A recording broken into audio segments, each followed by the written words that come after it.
Let's take a second and go back to September 1st of 2021, a patch that surprised us with the death of perhaps literally one of the hottest characters inside the game, the Signora. Without a doubt, she's dead, literally turning into ashes in front of our eyes, followed up by a system text which directly caused the Signora main subreddit to disintegrate into flames. But is this really true? All signs seem to suggest yes, it's time to move on, and no matter how much we inject ourselves with copium, the embers of what could have been has been extinguished. So why am I making this video? Because within Genshin Impact lies a huge secret that could signal the triumphant return of our maiden within the veils of Reincarnation. Believe it or not, inside the world of Genshin Impact, Reincarnation already happened on 3 separate occasions, all exhibiting commonalities that are simply too distinct to ignore. These individuals are directly connected to their Archons, their ideals are symbolized within the Archon quests, and they all seem to lack a sense of closure. The first and probably the most obvious case of Reincarnation is the story of Vanessa. After her death and ascension, we can confirm that she returns as a falcon, and in real life, a falcon is a symbolic embodiment of freedom itself. On top of this, one of the core factors for a bird to take flight is, of course, the wind. But here's where things get more interesting. Vanessa's view of freedom was never actualized in her lifetime. While in captivity, Venti pleads for her to accept his help to break out, guaranteeing the freedom of her people. But she declines, stating freedom given freely is only a guise for another shackle. Vanessa believed that true freedom had to be earned. However, later in the rebellion, we can see that Venti lends her a hand anyway in order to save her life and to protect the people. Which means, at that very moment, the pretext of liberation that Vanessa wished for had already faded from existence because of the intervention by the Animal Archon. To make things very clear, although a falcon represents freedom, it's only made possible because of the wind. In addition, Mondstadt may represent freedom, but it all originated from the Animal Archon. And in a symbolic sense for both the falcon and Mondstadt, they were never really free because of their reliance on another entity. However, fortunately for Vanessa, I speculate she does obtain closure much later in the story. If we look at the end of the chapter, we can notice that the Traveler is harnessing the Geo elements, meaning this interaction between Venti, Traveler, and the Falcon occurs after the conclusion of Mondstadt's Archon quest. In seeing this, perhaps to signify acceptance or acknowledgement, the Falcon flies away into the distance for the final time. If you really think about it, it all makes sense since Vanessa wanted people to take hold of their own freedom, and Venti is now technically no longer an Archon due to the lack of his Gnosis, giving true liberation to Mondstadt. And so, with this example, we may have found some hints as to what makes Reincarnation possible. First, the character's story is linked to the Archon. Second, the Reincarnation resembles the concept of the region and its elements. And finally, it all stems from a lack of closure, which eventually resolves itself. For us to solidify the claim that Signora would return back into the game, we need to first confirm that the reincarnation of Vanessa was not a fluke or a coincidence. Let's confirm our hypothesis by exploring the second example within the region of Liyue, the uncanny link between Ningguang and none other than the god of dust herself.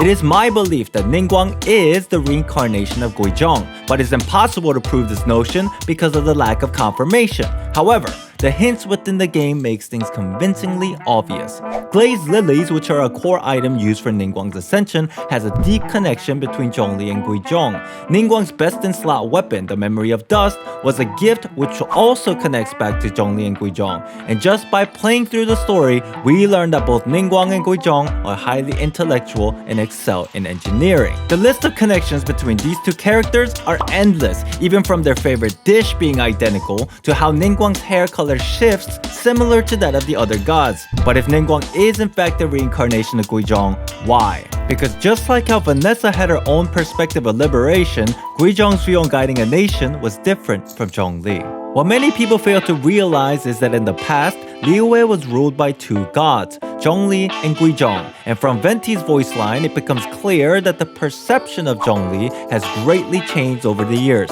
suggesting that Zhongli used to be a blockhead who couldn't understand human feelings and basically a musclehead who ruled with strength, power, and rules. In contrast, Guizhong was the one who actively tried to understand and nurture humans through the process of knowledge, similar to the sentiments and ideals of Ningguang in this story. If you recall, the reason why the Jade Chamber even existed in the first place was to showcase human knowledge and ingenuity. In hindsight, it was the main reason as to how humans became independent. And this concept can also be found within the Memory of Dust, from the pledge and challenge made between Guizhong and Zhongli, which would explain the reason why Zhongli would spend thousands of years walking alongside humans, all in hopes to better understand them and to search for a way to actualize Guizhong's final wish, to nurture humanity and their independence through knowledge. And just like in Mondstadt, Liyue Archon quest does bring closure to Guizhong's final wish, through the reincarnation of Ningguang and of course with the help of the Traveler. With all this in mind, let's go back to the three main requirements for reincarnation. First, just like how Vanessa's story originates from the concept of freedom and Venti, Guizhong's reincarnation stems from an informal contract connecting to Zhongli. Second, the falcon is connected to Animo, which uses the wind for flight to signify its freedom. Ningguang, being associated with Geo, utilizes oars to create the Jade Chamber, which is the symbol for independence. And finally, both cases of reincarnation occur again with the notion of unfinished business. From these patterns, I would theorize that Signora's reincarnation could be possible if the concept of Snezhnaya and the view of the Tsaritsa co-align with their story, but we could argue that this is only possible if the patterns remain consistent across all the regions. So the question remains, does this pattern hold true for the region of Inazuma? Before you start thinking I'm insane and straight up overdosed on copium, you're gonna have to let me explain myself, because things are about to get a bit more complicated. Let's talk about the final example of reincarnation in Inazuma that will tie everything together. And who's the final person? Of course, Makoto. On the surface, the reincarnation of Makoto might not seem so direct, but we learned during Raiden Shogun's story quest that the sacred Sakura is in fact the embodiment of Makoto, and Kazari stated during the Yogo cleansing quest that the tree can tell who's performing the ritual, suggesting that the tree might be sentient. With that said, let us once again try to confirm our hypothesis. Mondstadt and Venti's false sense of freedom resulted in Vanessa's true liberation. Liyue and Zhongli's perception of rule transpired into Guizhong's idea of independence, and now Makoto's reincarnation stems from the difference in opinion between A and Makoto. Next, just like how the falcon relied on the wind and how Ningguang utilized oars to construct the Jade Chamber, the sacred Sakura, or to be more specific, the Thunder Sakura, which is basically the side branch, uses lightning to ward off evil and cleanse the impurities of the land in Inazuma. Basically, just like the falcon and Ningguang, the protection of Inazuma offered by the sacred Sakura was solely dependent on the element of Electro. Lastly, as we learn from the story quest, Makoto's reincarnation occurs again due to the lack of closure associated with A's perspective of eternity.